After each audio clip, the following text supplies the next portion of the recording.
Hello friends, this is Mike Williams. I recently had the pleasure of returning to the Opperman Report to discuss the Beatles conspiracy with Ed Opperman. For those who would like to learn more about whether the Beatles wrote all their own music, please see my presentation links in the description box below. Thanks for listening. Okay, welcome to the Opperman Report. I'm your host, private investigator Ed Opperman. You can find me at Opperman Investigations and Digital Forensic Consulting, either through my website, emailrevealer.com, or just contact me directly at my email address, oppermaninvestigations@gmail.com. Now, if you like our show, be sure and check out our Patreon, because we're putting up all the shows that you hear Monday to Friday on AM/FM radio. We're putting up on Patreon ad-free, commercial-free. And good old Ed Parnell is working on this right now 24 hours a day, getting all those shows up. So there's no more excuses about the shows going up late. Our archives are free. You go to Spreaker.com, find our archives. And as a matter of fact, I do a live show there Friday night, solo show. I play repeats every single night on Spreaker.com. You get an email notification when there's new content. And there's a chat room as well. And our guest today, you can find him on the old Spreaker channel there. I just got a note the other day on YouTube saying, "Hey, Ed, you got to get Mike Williams from Sage of Quay on your show someday." I just did. I've already had him on the show. Might have had him on twice. I have no memory left. Mike Williams, sageofquay.com. You can also find him on Twitter at Sage of Quay. But if you go to sageofquay.com, you can see all the links of everywhere. The guy's every place. Twitter, BitChute, someplace I've never even heard of, man. Odyssey, Mike's Do-It-Yourself Guitar Talk channel. Great stuff. Got a little bit of everything going on. Mike Williams. Mike Williams, welcome back to the show. Thank you so much for coming on. Remind the audience, though, who is Mike Williams of sageofquay.com? I'm just a guy, Ed, that was doing podcasting. I still do podcasting, hosting shows like you do. And then my whole task kind of emerged into getting more and more into presenting my own research versus having people coming on and talking about their research. So I started podcasting going back to 2014. I've been a blogger ever since over 10 years ago, and I still do that. I post 10 new blog posts every single day in the morning. So, that's my thing. I like to do the research, and I fell into the whole Beatles conspiracy going back to 2016. I read the book, The Memoirs of Billy Shears. You and I talked about that a little bit in the last show. And from there, it's just been a march forward, because the more you dig, the more you find. And that's been the story. So here I am, 6 years later, still doing it. Okay, 6 years later, do you have more questions now than when you started? Oh, yeah. When I first got started, I did not get into the whole piece about the entire Beatle timeline. When I first got started, I was focused on the actual replacement of Paul McCartney. And then I started looking into the entire Beatles narrative, the official narrative. And then that led me into whether they wrote all their own music. So that's been very controversial, obviously. There's a lot of people that don't want to hear that. It's heresy to go down that path, but I did. And, I'm pretty convinced that I'm right. So that's, I guess, what we'll talk about today. Yeah, that was one of the things, especially Dave McGowan, that he would pull his hair out when you would try and talk to him about the Paul is dead theory, which is the theory that the Beatles, that Paul died in an accident, but that he was replaced. I believe he was replaced. I'm not sure if he's dead or not. But Dave McGowan would have a heart attack, and he would say, how could you find another musician to replicate what the magic of Paul McCartney, the musician angle of this, right? You know what I'm talking about? Right. Yeah. Tell us then. And then how did they get around that? How did they find another musician as excellent as the original Paul McCartney? Well, you would have to make an assumption that the original Paul McCartney was an excellent musician and songwriter. And my work has shown that the Beatles were a construct of Tavistock, and they are a manufactured band.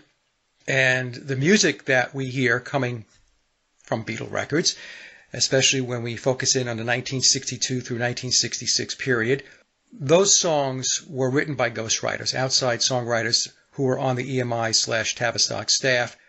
I believe that Theodore Adorno was involved from an oversight perspective. It's possible that Theodore Adorno wrote some of the music. Some people believe that he wrote all of the music. I don't subscribe to that, because he was a very busy man with lectures and books and so on. But he was an accomplished composer, and it is certainly possible that he contributed to the material.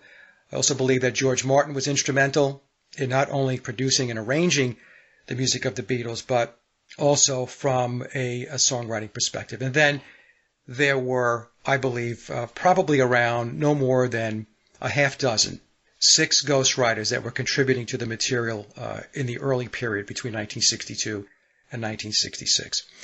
So when people make statements about how talented Paul McCartney is, that statement is coming from the official narrative. It's the official story. It's the conditioning that's put out there to build this aura around the Lennon and McCartney songwriting team and the Beatles in general. But once I began digging deep, I found that the Beatles were really just 4 guys that had a story built around them. And I call it the Cinderella story because it's a story that everybody wants to love and embrace. I loved it and embraced it at one point in my life as well. And I had a rude awakening in 2016 when I read the book, The Memoirs of Billy Shears. That's what set me off to pursue the research even further beyond the book.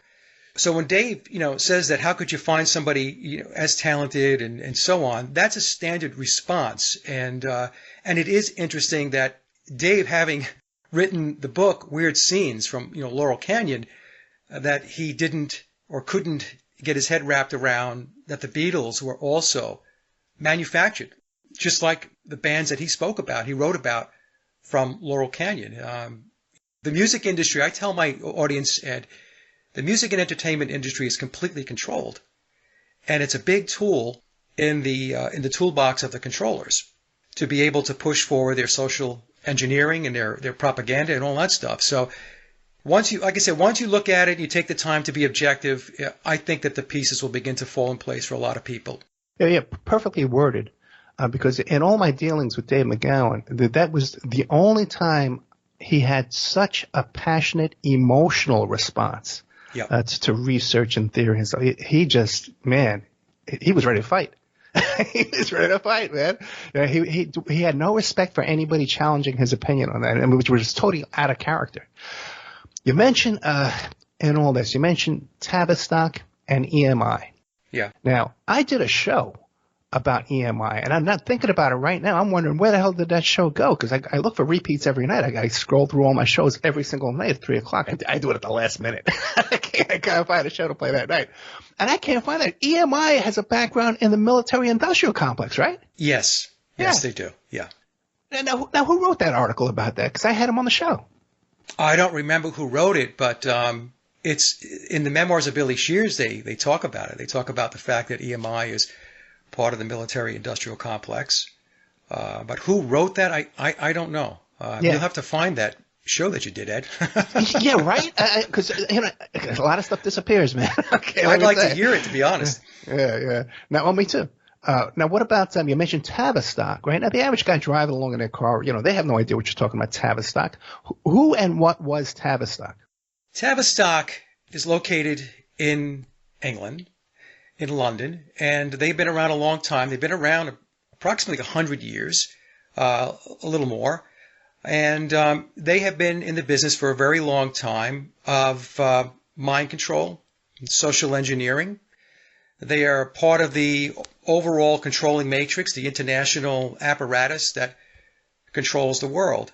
That's their function. That's what they do. They are in the business of social engineering. And their social engineering tactics take on many shapes and forms. It can just be pure propaganda. It could be the use of drugs. They have a full suite of techniques that they use to shape how people think, to shape how people believe or what they believe. They're a perpetual motion machine as far as that goes. And of course, a lot of people don't know who they are.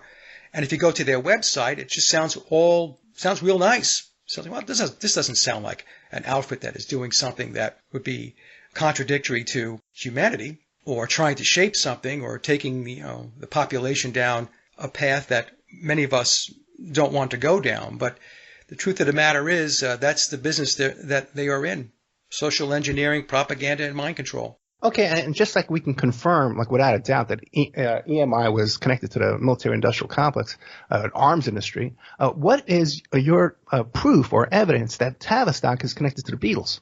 Well, that's a good question, because I was asked that very same question by Sean Stone, and my response to Sean was, well, you're not going to find a letterhead, Tavistock letterhead, saying, this is who we are, this is what we really do. You're not going to find that. It takes a lot of research. I've been doing it a long time, Ed, to understand the deep state apparatus, the different organizations, the functions, and so on. And once you understand the players and the organizations, you can start to piece it together and connect the dots. And a book that came out in the 1980s, and it's not my only source, is a book by Dr. John Coleman. And John talked about the Committee of 300. And in that book, he explains who the Committee of 300 are, what rolls in under the Committee of 300, what the reporting structure is.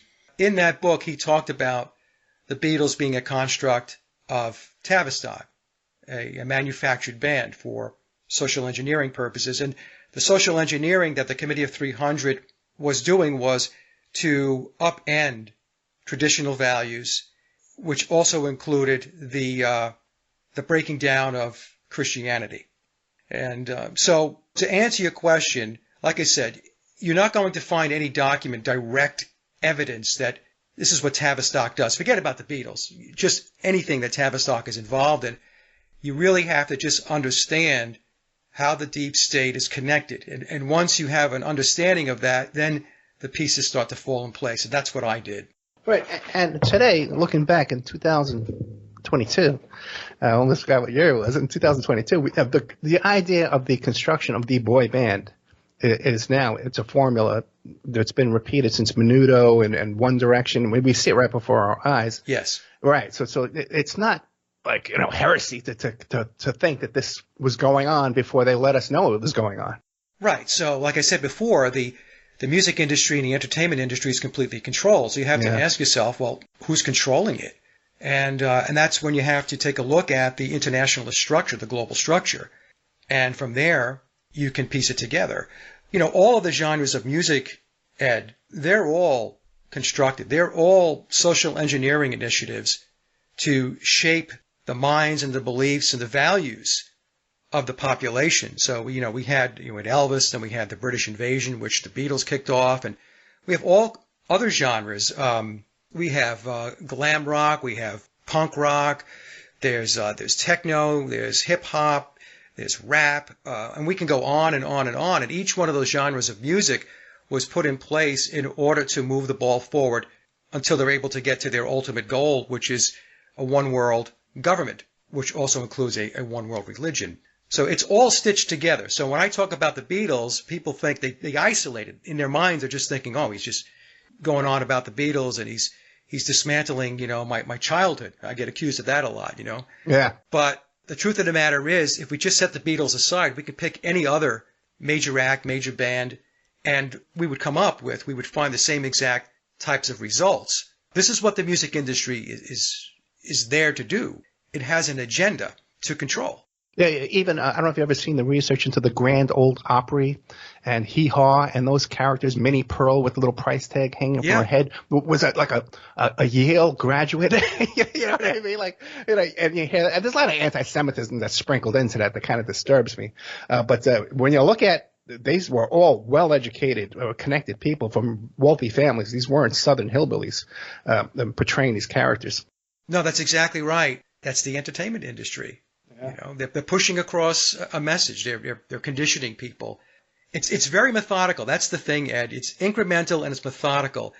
A lot of times I think people think in terms of, the light switch is on and the light switch is off. No, actually it's like a glider. They have to do things incrementally for the conditioning process to take root so that they can move to the next piece of the agenda, the next step in their project plan or their initiative. Although today we're seeing a lot of stuff coming fast and furious, but from about 1960 through, I would say, 2010 or so, the march, regardless of what we're looking at as far as the transformation of our societal and cultural values, was very incremental. The last 10 years or so, not so incremental. They have the pedal to the metal. Yeah. Who was it? Travis Scott, the concert? Yeah. Right, yeah. Now, so then that begs the question then, okay, then this theory that, well, Paul McCartney got into a car accident and they had to scramble and replace him, that can't be, right? If this is this major operation, they didn't scramble for this. They were ready for it, right? Or just replace him for whatever reason. So what do you make of that? Dead or just replaced? I believe that biological Paul McCartney has passed away. I don't think he's with us anymore. Now, the last time we spoke, I think you asked, well, Mike, is it possible that biological Paul McCartney can still be alive? And I said, well, anything's possible. You cannot discount it. You know, these types of psychological operations that they put in place, they have all kinds of dynamics and variables and angles, Ed, you know. But the reason why I believe biological Paul McCartney's not with us anymore is because I've looked at thousands and thousands of images, and I really cannot identify an image beyond 1966 that I can look at and say, you know what, I think that's biological Paul. When you do the analysis, and what I did actually was I took different images of, quote, Paul McCartney, starting from the early years, let's say 1962, 63, all the way through to current day. And when you go through the timeline, you can actually see very clearly, if you look at it objectively with a clear mind, that it's a different person from the 1967 time period going forward. And here's the other thing. The Beatles, all of them had doubles and lookalikes from day one. So along with photos and images of the biological version of the Beatle, we also had photos being taken of doubles and lookalikes. And all of this was done in order to convolute the picture. And in the case of Paul McCartney, you know, if you don't do the analysis like I did, where you put the pictures right next to each other and you go through time, if you don't do that, what happens is then you have a composite view of Paul McCartney. He becomes a composite character. And that's why if somebody points to him in 1975 when he's with Wings, that's Billy, right, playing the part of Paul McCartney, and you say, well, who is that? Oh, it's Paul McCartney. And then you go back to 1964 to another image of Paul McCartney, and you can see they are two completely different people. They are. I mean, Billy has a longer face, a longer jaw. He has different ears. He's taller. People will say, oh, that's Paul McCartney. Well, okay, so the guy in 64 right there, that's Paul McCartney, and the guy in 1975 playing with Wings, that's Paul McCartney too. Yeah, but then when you put the pictures together and you say to somebody, okay, well, now take a look at those two images. Do those people really look like the same person to you? And that's where some people will stumble. You know, some people will go into denial like immediately. Oh, yeah, of course that's the same guy. What are you talking about? But there are some people who believed it was the same guy who will stare at the picture, and then they have that cognitive dissonance, or they have that moment like, uh-oh, okay, that actually does look like a different person. There's a lot of comparisons, there's a lot of analysis that we can do that can back up the theory that Paul McCartney was replaced. He was swapped out. Now, whether he died or not, we can argue that till the cows come home, but there's no question in my mind that the guy that we knew from 62 through 66 is not the guy from 67 on. Right, and this living Paul McCartney character today is the only one out of all the living Beatles, or even the dead Beatles, who have maintained that mop top type haircut and these 20-year-old facial expressions of a wide-eyed youngster. You know what I mean? Yeah. These other guys have all become seasoned old men, you know, but he's still trying to play that. He's still imitating the 20-year-old, you know, out of all of them. Because it's all showbiz, Ed. Yeah. You know, and Billy he's very, very good at what he does. And, you know, he plays the character.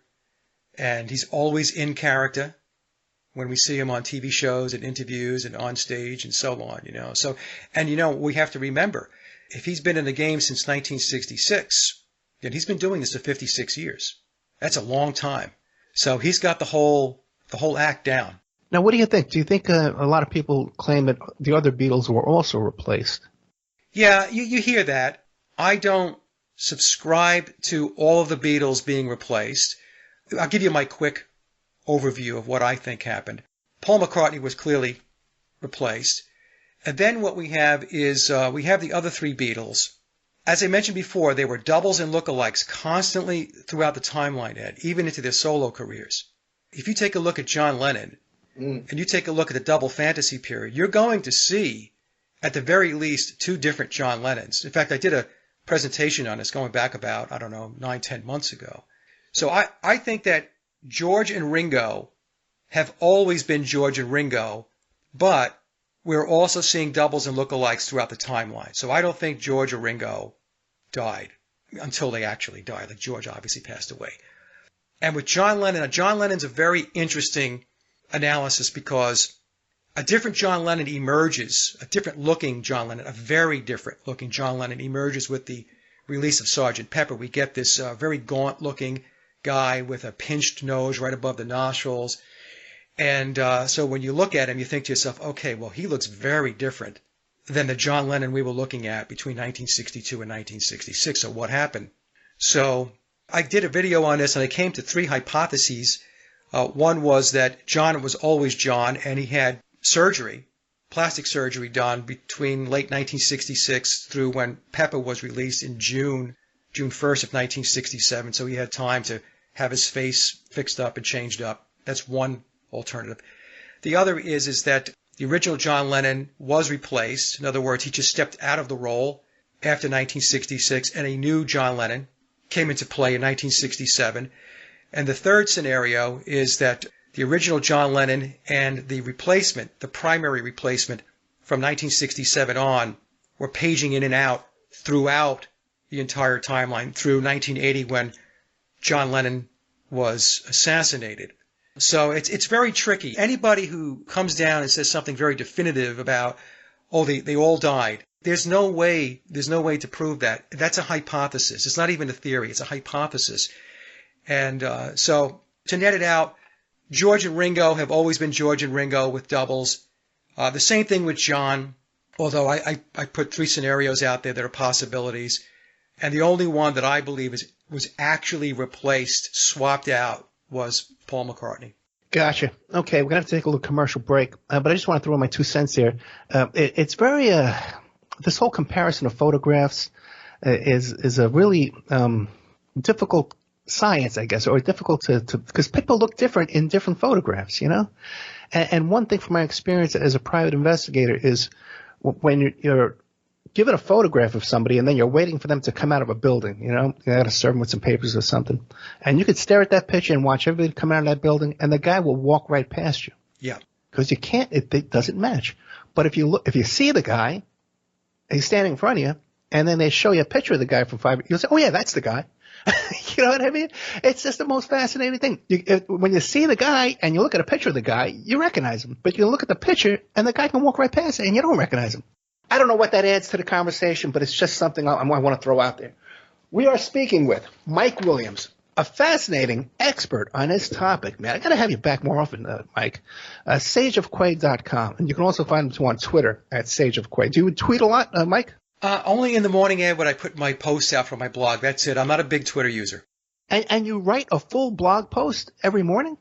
Actually, what I do is I have a feed of videos that come in from BitChute, from YouTube and Odyssey and so on. I post those. Okay, and what other topics do you cover besides this Paul is Dead Beatles stuff? The blog covers everything. It talks about current events, you know, that started in March of 2020. I have to be careful what I say here. Yeah. Right.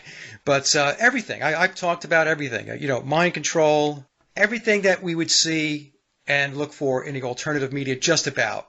I've covered over the last decade or so.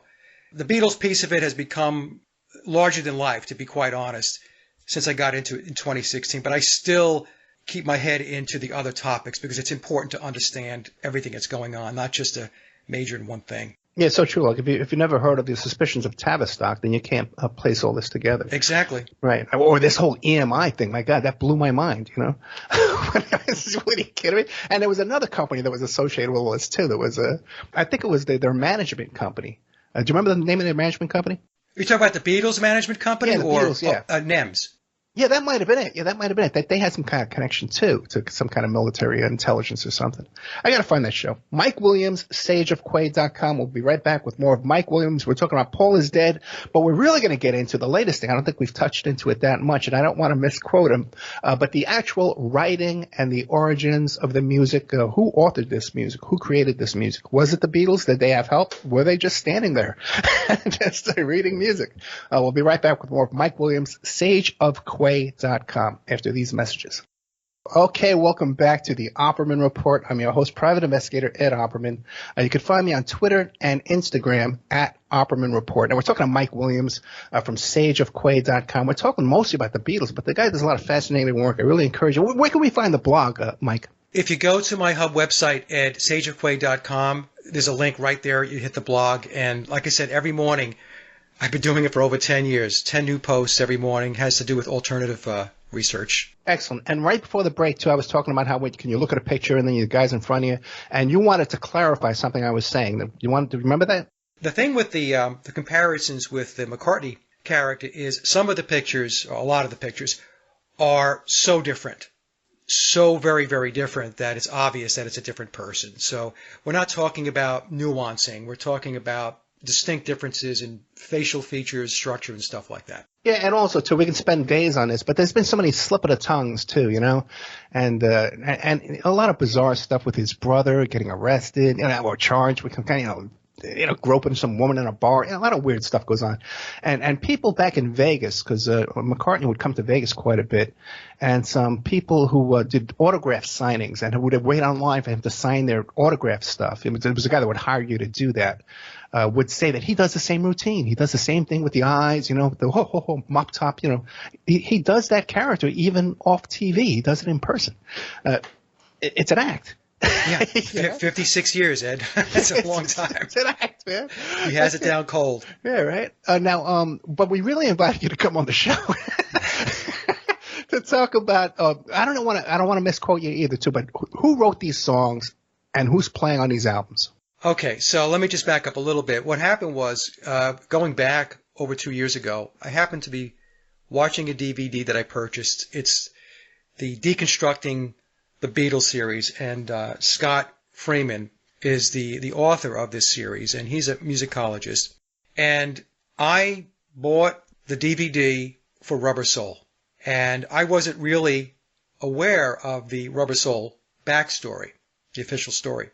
And I got about 15, 20 minutes into the DVD, and I said, this is impossible, because the premise of the DVD that Scott was taking everybody through, and it's the official narrative, is that the Beatles returned from their U.S. tour. They had a 6-week break before coming in to record.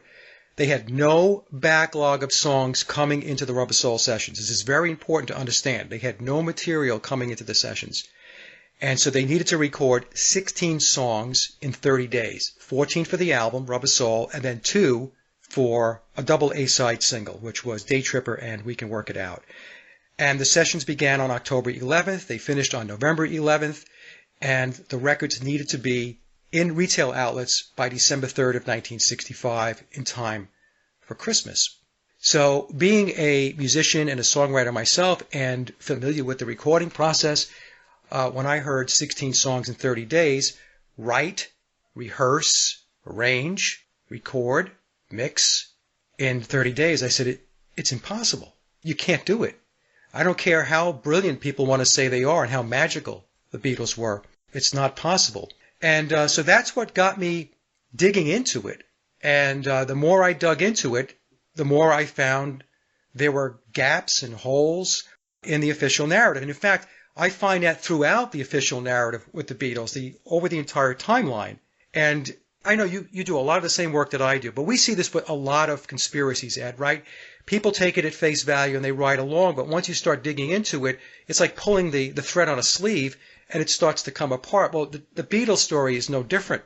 And so what I deducted is that between the 1962 and 1966 period, the Beatles wrote very little, if any, of the music that we hear on their records and their singles. And who wrote the songs? The songs were written by ghostwriters. They're written by professional songwriters that were on the EMI/Tavistock team. Theodore Adorno, I believe, was the point person for the project, reporting up into Tavistock, and he was working very closely with George Martin. George Martin was the Beatles' producer. Some people will claim that Theodore Adorno wrote all of the Beatles' music. I don't subscribe to that. Theodore Adorno had a lot of stuff going on other than just writing music, although, as I mentioned earlier, he was a very accomplished composer. So I believe it's possible that Theodore Adorno did write some of the music, as in all likelihood George Martin, but I believe there was probably around 5 to 6 songwriters in the early period between 1962 and 66 that were creating the content, the songs for the Beatles to sing. And one of those people, because sometimes people will ask me, well, who do you think some of these people are? Well, it's impossible to know, but Billy, who plays Paul McCartney now, Billy Shears, he dropped a clue going back about 2 or 3 years ago when he came out and said that he wrote the music to In My Life, and John Lennon wrote the lyrics. And the mainstream media went into damage control because that song, In My Life, is solely attributed and credited to John Lennon, both the lyrics and the music. And so when he came out and said that, they were like, oh no. So the mainstream media came back and said, well, we had a university or two run some computer models, and you know what? Nope. Paul McCartney misremembered. He didn't write that song. That was all John Lennon. But of course, you don't forget or misremember writing a song like In My Life, which is one of the top rock songs of all time in any rock poll that's ever been taken. So I believe what Billy was telling us, Ed, at that time was he was dropping us a clue. He drops clues all the time. I think he was telling us that he was involved with the Beatles going back into the early years, and he was one of the songwriters, the group of songwriters that was contributing material. So I believe that that's possible, and I also believe that he was one of the session musicians that was playing on the recorded tracks. I don't believe the Beatles played on any of the recorded tracks between 1962 and 1966. That was all done by studio players, and I refer to it as the Wrecking Crew model. And the Wrecking Crew, for those folks who don't know, was an American-based, LA-based group of musicians that played on literally thousands of pop music songs that you hear, that you just take for granted, that the bands that you fell in love with were actually playing on those records. Well, it wasn't. It was the Wrecking Crew. So I believe the Wrecking Crew model was in play. With the Beatles, they were no exception. With Rubber Soul, the problem with it was not only was it that the 16 songs in 30 days, Ed, where you write, rehearse, arrange, record, and mix. That's not possible. But the other thing that was an impossibility was the cycle time to manufacture the actual record, which included the creation of the album art, the album sleeves, the record labels, and all that stuff. That's a 6 to 8 week process. And that process really starts when the producer creates the final lacquer, which is the final acetate, which then becomes the means to create the stampers to start pressing the vinyl. And that didn't happen until November 17th of 1965, and the Beatles' Rubber Soul album was in retail outlets by December 3rd. Well, that's like 16 days. That's 2 weeks, a little over 2 weeks. But the process is 6 to 8 weeks. And so what I did when I did my analysis, I took a look at the entirety of what was going on, and I said, okay, well, in order for this to happen, certain things had to be done and completed by certain points along the timeline in order to have those records in the stores by December 3rd. And so what I concluded was that the whole process of the creation of the album art, the printing of the album art, the record labels that we have on the center of the vinyl record, which lists the songs, the order of the songs, that all had to be known and completed by the time the Beatles got into the studio on October 11th. And the biggest problem that the story has is that the official narrative tells us that 4 of the songs for Rubber Soul were not completed until the very last day, November 11th. Now, somebody might say, well, what's the problem with that? The problem with that is that if the songs are not yet known, they might have the names of the songs, but if you don't know the time, the run time of the songs, then you cannot sequence the songs. Sequencing is putting the songs in the order in which they will appear on side A of the vinyl and side B of the record. And how are you going to create the labels if you don't have the sequencing or the ordering of the songs, the labels that go on the vinyl record? So what that told me was the names of the songs were all known. The songs were already recorded by the time the Beatles got into the studio on October 11th. And what I mean by that is George Martin brought together the session musicians to record the instrumental tracks for all of the songs. By doing this, George Martin already had the names of the songs, he had the runtime. They started the process of getting the record sleeves printed, the record labels printed. All of that stuff was in the pipeline already. When the Beatles came in on October 11th, they didn't play anything. What they were there to do was to sing the vocals. That is what they came into the studio to do. So I deducted that between 1962 and 66, that was the model, Ed. The model was the Beatles sang the vocals. They were not playing on the recorded tracks. And that carried over into 1967 and 1970 as well. Although in 1967 with the Sgt. Pepper sessions, Billy at that point was in control of the band. And he brought more of their own material in to the recording session. So we start to hear more of the actual songs written by John Lennon and George Harrison, and we start to hear them playing more on the recorded albums. And in fact, when you take a look, or take a listen, I should say, and you compare the 1962 to 66 period, the early period, to the 67 to 70 period, you're going to hear very distinct differences in playing. It's a different level of musicianship that we're hearing.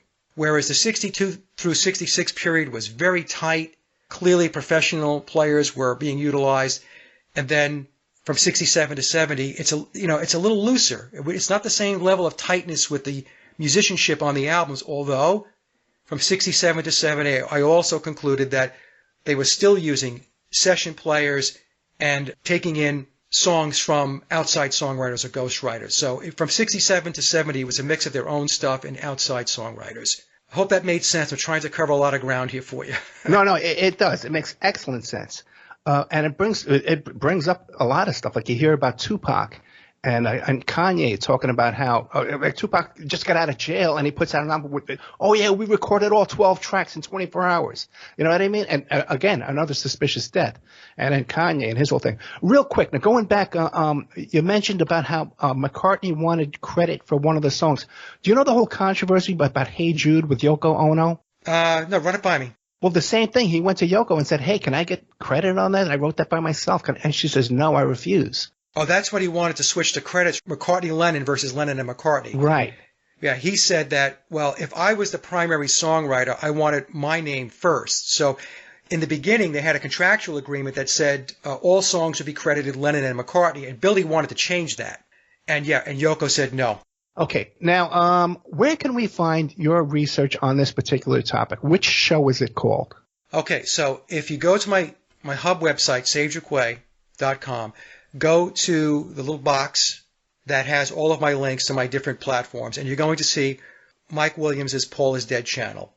So if you click that link, that's going to take you to my YouTube channel, where all of my content on the Beatles is there. And specifically, what you want to look for is a video titled, Did the Beatles Write All Their Own Music? It has the most views of all of my videos. And you'll see it right on my YouTube homepage. Just page down a little bit and you'll see the video. It's 4.5 hours, Ed. It's a huge presentation. I cover a tremendous amount of ground. And I also recently put out another presentation where I analyzed their timeline between 1960 and 1963, which is also filled with gaps and holes.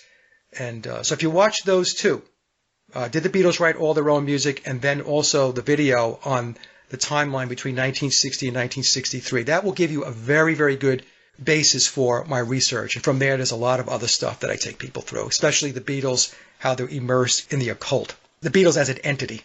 So true. And we've talked about that too as well. I think we talked about it last time. Yeah, so if you're driving along right now and you're making a face, you're saying, I don't know. Go to the source, man. 4 hours of research and material. Go check it out. Now, this stuff you're talking about, this took place under George Martin's supervision at Abbey Road Studio? Yeah, so George Martin was, I refer to George Martin as the managing director of the psychological operation.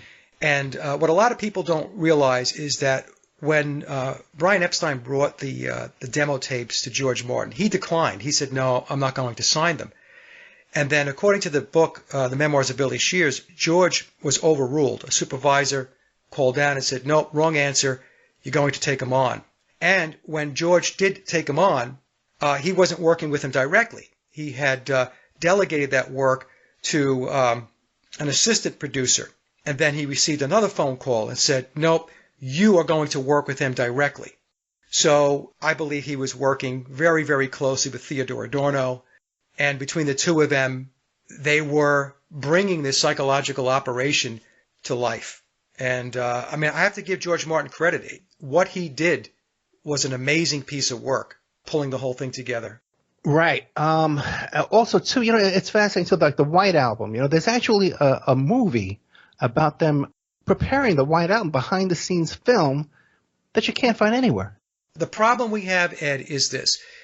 We have that I'm aware of, and believe me, I have looked, we have no actual footage, and I mean footage, not recordings, folks, because when you hear a recording on YouTube and they tell you that's the Beatles rehearsing or doing whatever, you don't know. You don't know who's on that recorded track. In fact, I believe that George Martin and EMI deliberately released snippets like that in order to convolute any kind of investigation or research. But you can't find any footage, genuine footage of the Beatles actually recording an album, doing the album tracks in the studio at EMI or Abbey Road Studios or Apple Studios.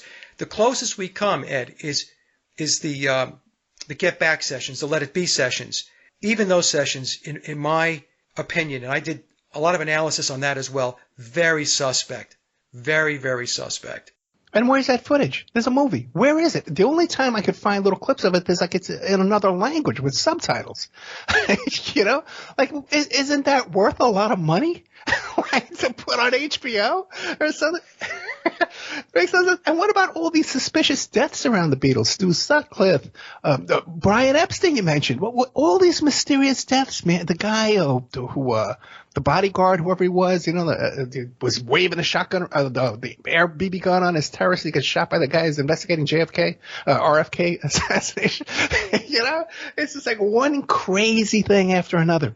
Yeah, well, the whole Beatle thing is immersed in, as we mentioned, the occult. Yeah. Specifically Crowley, Thelema, Luciferianism. It's immersed in that, and the clues and the symbolism that we see it's clear as day. I mean, if you just look at the Beatles' second album With the Beatles, which was released in November 22nd, 1963, the same day that JFK was assassinated, wow. It's one-eye symbolism.